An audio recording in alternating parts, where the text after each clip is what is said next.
Well, the show is like nothing else I've ever worked on. The immersive nature of it, it puts visual stimulus in every part of the room.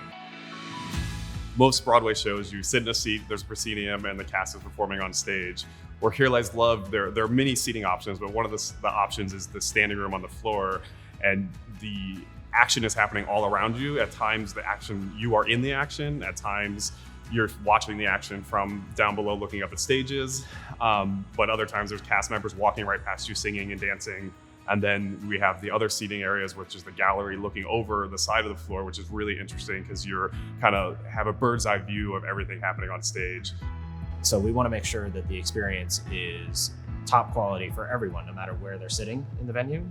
We actually treat basically 100% of the set with some sort of imagery for probably 80 to 90% of the show. Because of that, there's 29 projectors in the show. There's 52 screens, and there's 10 cameras in the show as well. The playback system is based around the Disguise D3 platform. We've got 4 media servers full-time on the show. One of those is a backup, so it can take over for any of the others. In the case of this show, we'll take time code feed from the audio playback system, so our video can be perfectly in sync with the audio playback. We'll also take some triggers from the lighting console for any cues that are not musical in nature, but maybe called by a stage manager or based on visual action on stage. There's a lot of challenges with this sound design for this kind of immersive set. The biggest challenge being that the actors and the audience are on the same plane. So pretty much anywhere where there's an actor, an audience member could be, and anywhere there's an audience member, an actor could be. So you're trying to get the sound coverage for the audience members, but also you have actors with microphones on directly in line of speakers.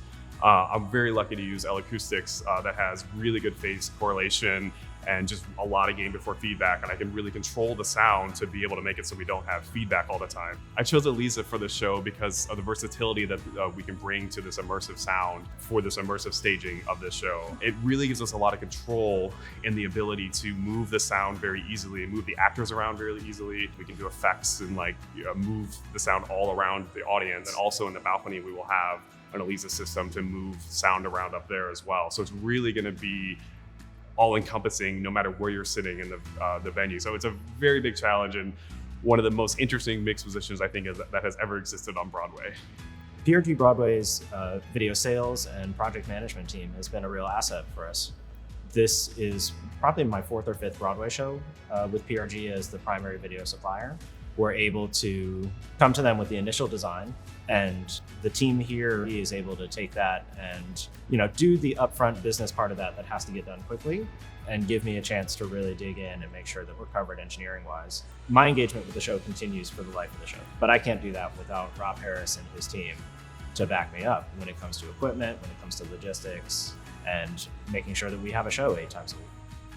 It's been really great working with the PRG Broadway audio team. The build at the PRG Secaucus Audio Flight Room has been great. The crew says it's been a really good experience to have all the gear in a timely fashion. Had a long process, but it's a very large show, and we have great support all around to make the show happen.